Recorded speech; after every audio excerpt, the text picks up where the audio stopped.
Hello, everyone. After quite a few months of inactivity, I have new Blorbo, and I'm taking a costume design class. So I'm going to make that everyone's problem. So, for some context here, I've always been into Tales from Earthsea. I know it's an underrated movie. It's definitely very hit or miss. Some people really like it, some people really hate it. What I do is I feel it's definitely separate from the original book series, since it is indeed an adaptation. You look at Howl's Moving Castle, and it's not a one-for-one adaptation of the original book. So, with that out of the way, the character that I am redesigning lovingly today is Lord Cob. What an awkward name. What an awkward name. My nickname for him is Belladonna, and you will kind of see why. So, first things first, looking at the character design throughout the Tales from Earthsea movie with the main cast to give you a little bit of context first. So, when you look at the main characters, there isn't really anything special about the way that their costumes are designed. One of the key principles of costume design that I have learned so far is you have 3 seconds to make an impression of your character to your audience and communicate who they are, what their position is in the story, and what their status, class, and power is. So, that out of the way, you look at the examples of Erin's costume, and you see that there's just a lot of homages to Ghibli movies. A lot of the design elements in Tales from Earthsea are really just homages to other Ghibli movies. So you can see that Erin has a lot of design points from Ashitaka from Princess Mononoke, and a lot of design points from Asabel of Nausicaa, the Valley of the Wind, especially the hair, the face, the tunic cut, and even some of the trim. Like you can see that with Ashitaka and Erin's tunic. And even in the second tunic that Erin has, it's like the exact same color as Ashitaka's under tunic. So with that, it's really just a lot of pulling from other movies. I understand kind of why people kind of gave Goro Miyazaki a little bit of shit for this. I mean, there are great designs, but they just don't fulfill the design costume purpose. And you can kind of say the same for Teru and Tenar. You look at them, and they're not really clear that, Tenar used to be a high priestess. That isn't really clear based on her simple shift dress. Like, there aren't any little ornaments or earrings or things like that that indicate, she used to be this or is this, etc., etc. And Teru, really, the hair and her face definitely is what makes her stick out, because that's a very unique hairstyle for a Ghibli character, and obviously she's got that scar like Zuko. With that out of the way, the one design that I feel is really unique is Sparrowhawk's. It really does actually fulfill the costume design purpose. When you look at it for 3 seconds, you know, yes, he travels. Yes, he is a mage, a wizard, a man of power. And I feel that obviously, as the kids say, they popped off with Sparrowhawk's design. So what I decided to do is I decided to do a loving redesign, take the things I liked about Cobb's design, and kind of amp them up to match the rest of the film, I suppose. Take what I thought was really strong points and elaborate on them. So, without further ado, let's take a look at the original design for him, shall we? So when you look at the original silhouette of the robe, you notice that it's reminiscent of other Studio Ghibli characters, namely Shida and Kiki, which is kind of weird considering that they are protagonists. They are fairly young. They're teenage characters. Even though we don't exactly know what sort of age Cobb is trying to project, I imagine it would probably be closer to Howl's age. So mid to late 20s. So I think that it's a little bit of an odd choice to kind of costume him in the same way that you would a, obviously, good-natured. We got to include the symbolism of, the villain versus the hero here. A good-natured teenage girl, especially with the flats, that really, is indicative of pulling the design from Kiki and Shida, because they both wear either tan or red flats and a very much A-line and notch-necked dress.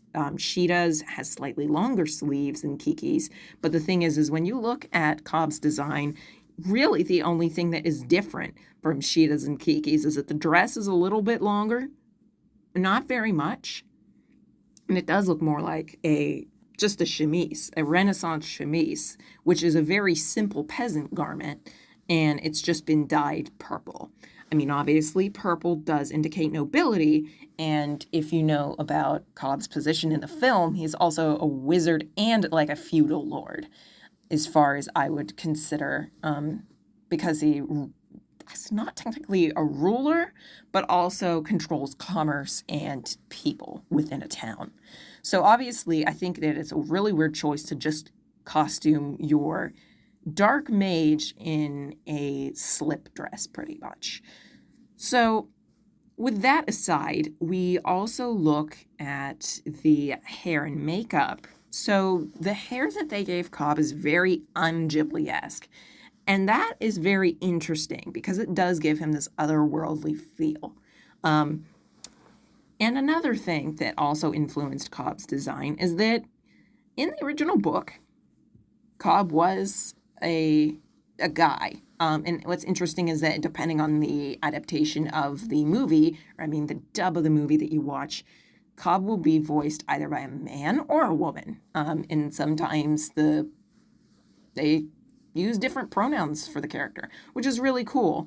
So I technically consider Cobb to be by gender, even though that technically was probably not what they were going for. So yes, this very much what I find a delightful blend of genders here, with like the very feminine silhouette and like the feminine face, but also like the masculine elements of the character. Yeah, that's just perfect. The big gender question mark, which is beautiful. And going back to the hair, this is related to this because the hairstyle is very reminiscent of Leiji Matsumura's women that he draws in a lot of his artwork. He drew in his artwork. Rest in peace, unfortunately. But when you look at Captain Harlock, Space Pirate, Interstellar 5555, which was a collaboration with Daft Punk, which I adore, you look and see a lot of the female characters have this hairstyle, even with like the bangs and everything and the little fluffy part in the back.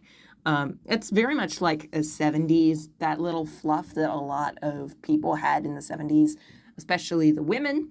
So that's definitely where that's pulled from. I understand that, like, at first when you glance at the character, it might look like that they have a really pointy head. But that is just a fluff of hair. Do you think they have some sort of magical equivalent of hairspray to help it stay up? Or who knows? But then we move on to the makeup here.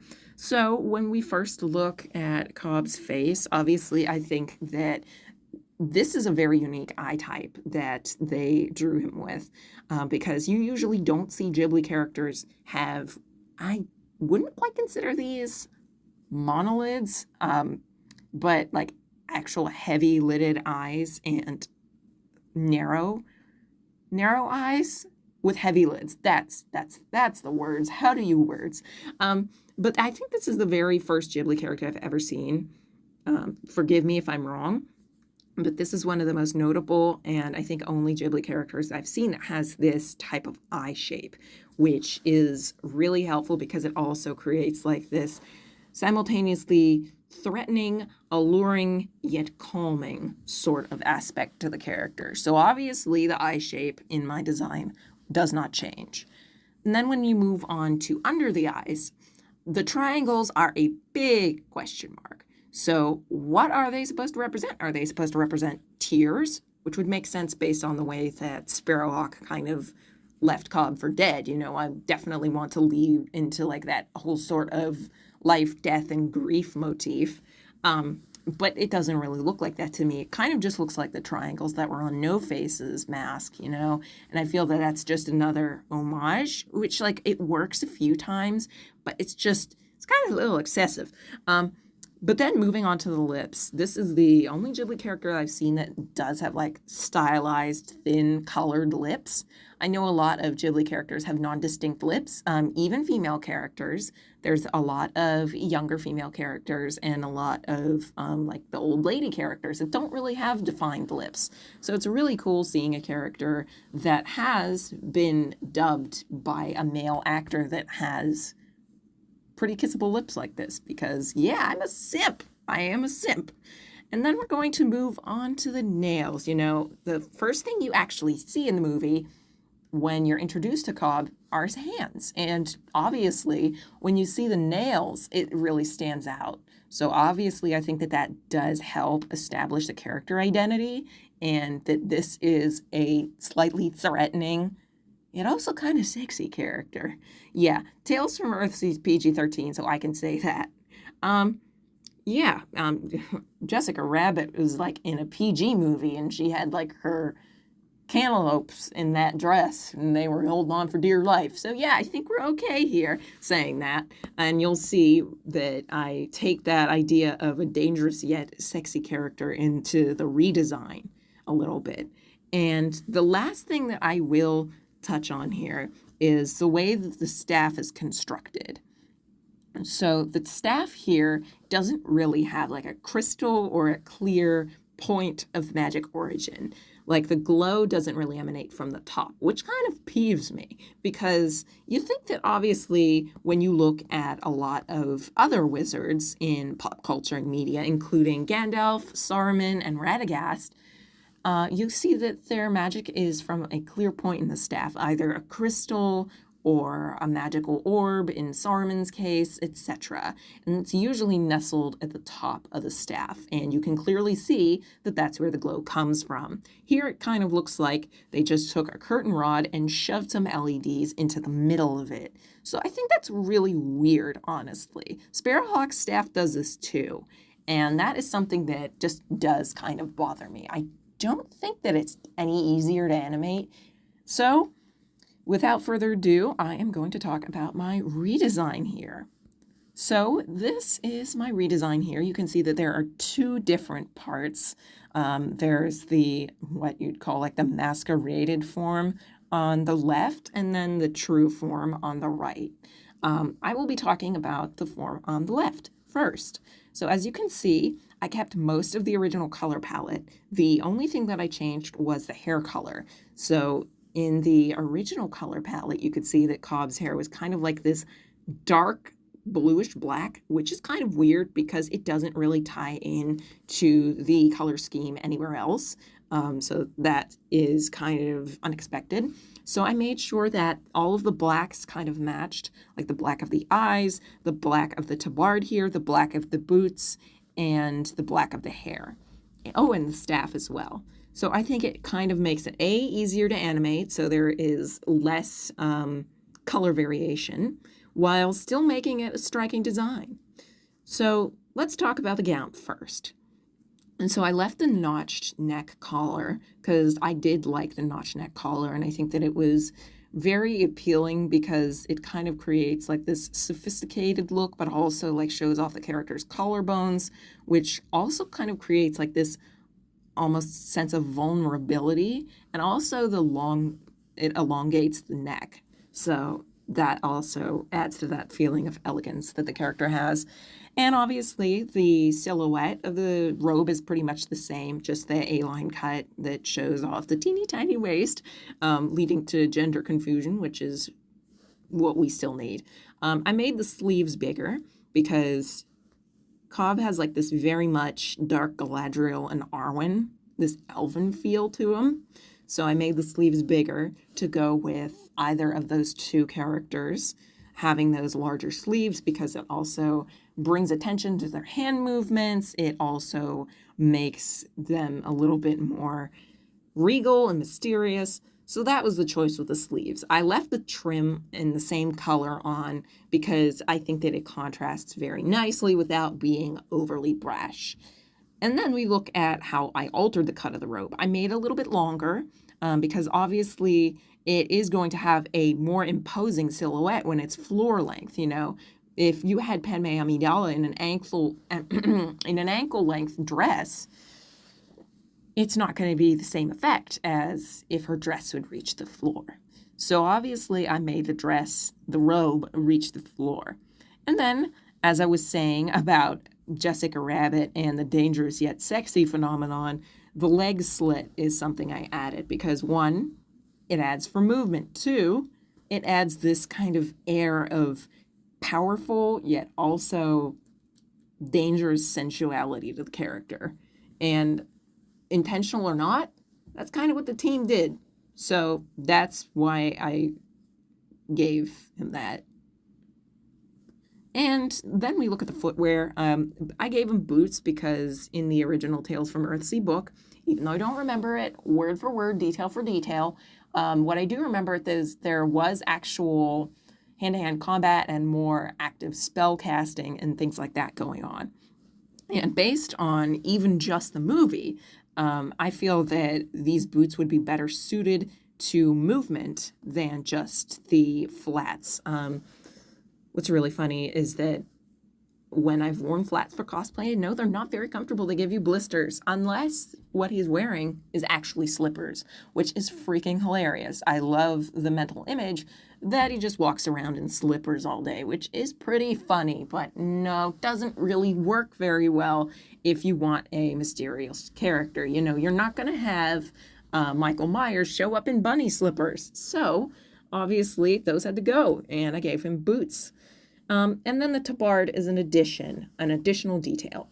The shape is based on Shadow Weavers in the most recent iteration of She-Ra, because yet again, Shadow Weaver's very powerful, shadow and dark magic based character with similar hair, similar abilities, and also the same principle of, yeah, if evil, why hot? So obviously, I thought that a tabard would be a good addition. Also pulled that from Mosenrath from the Aladdin series because, yet again, another sexy evil wizard with a tabard. So I think that that was a good design choice because it also adds another layer of fabric instead of it just being a chemise as well.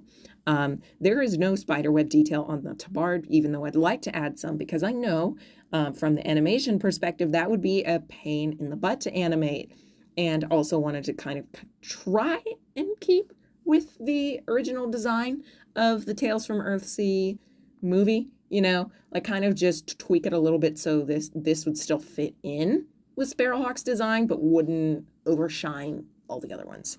So kept the nails because those are super important for character introduction. And last but not least, I think that I'm going to talk about the makeup here and the staff. Yes, I gave the staff a crystal, and I added what could either look like wings or spider legs at the top because we love the double symbolism. And it looks like there's also, yes, there is a crystal at the bottom. It also has a point, so if need be, you could draw little sigils in the ground. And now we're going to look at the hair, face, and makeup that I redesigned. So the lips, shape, and color has stayed the same.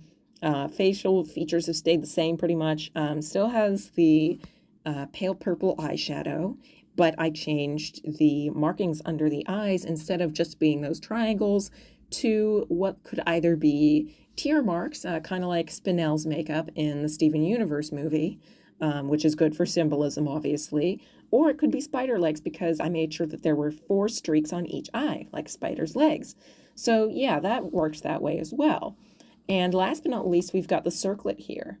The circlet, I think, adds to the air of nobility, you know, because obviously, since Cobb is like a feudal lord, technically, in Hort Town, he would be able to afford something like this. You know, you're not going to see the everyday civilians going around with circlets like this.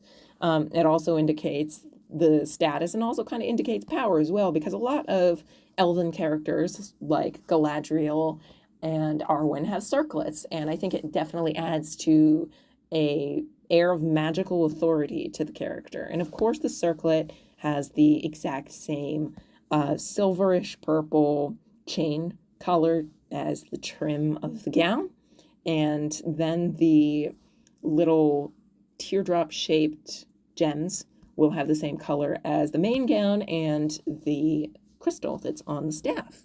So that is the human, so to say, the pretty disguise. Now, let's look at the form on the right. So something I really disliked, and I'm sure a lot of people disliked, about the finale of the movie is how kind of underwhelming it was, and also kind of how freaking terrifying the second form that they gave Cobb was. Like, girl, what is that? What is that? Put that away. What is that fucking thing? So, yeah, needless to say, this scared the absolute living shit out of me as a kid. And I hate it very much. I still hate it very much, because seeing this go from, oh, pretty wizard, and then you cut off his hand, and then he just slowly turns into this fucking thing? Are you kidding me? So, we've seen him turn into sludge like this once in the movie, in his confrontation with Sparrowhawk here. And we see him regain his human form. So the reason that I kind of lent into the sludge form here is, one, obviously it's, to me, less atrocious, honestly. I know it sounds strange, but it's less atrocious to me than the other form that they gave him during the finale. So when you look at the sludge form, to me it looks kind of like when you look at Emperor Bellos and he turns into his beast form. He still has his hair, he still kind of has his face, but he's like this goopy deer with antlers and big paws, like this weird deer cat. So Bellows still retains his human face for quite a few frames. So the thing is I wanted to kind of lean into that type of design, keep the pretty face and make the body completely separable. Because in the Tales from Earthsea book, what I do remember is that Cobb could change the way his body looked at will. He could split himself apart. He could turn into sludge. So that part was accurate. So I think just leaving it as a sludge form, like a non-corporal entity, would make him a lot more of a threat. It also, kind of appeal to the monster lovers out there, because I did kind of take a little bit of inspiration from Equal, from Amulet, like this, except Equal's faceless technically, but this design I did of Cobb has a face, the same face that you see on the left, but pretty much just a little bit distorted. So I feel that obviously, one, it would be a little bit less unsettling, and two, I think it would be more impactful because you do also see in Aaron's nightmares, Aaron seeing his own face on just a plain sludge body. So I feel it would kind of do a total loop. It would be an enclosed loop with this symbolism, and the form that they gave Cobb at the end kind of came out of nowhere. So I think that obviously this would do a little bit more of a good wrap up for symbolism because it also looks like a shadow. And obviously, Teru's line, shadow, return to darkness, I think would work a little bit better with him just kind of staying in this sludge form that could manifest hands or a face, etc. Obviously, that's why I included the hand there because I think that it would be cool if, he could manifest that at will because he does. With his encounter at Sparrowhawk, so I kind of just leaned into that being his final form because, yeah. So that's what I have so far. It was really fun redesigning my little beloved here, who is like the worst man on earth. I love him a lot, though. I love him despite his crimes. So if you've got any recommendations of any of my other fictional others or Blorbos I should redesign, I guess leave them in the comments. I'm really enjoying my costume design class so far, and I hope that it will give me more fandom inspiration here. If you liked me yapping about this that I created, be sure to like or subscribe. And I hope you have a great rest of your day, and I hope you enjoyed this video. Bye!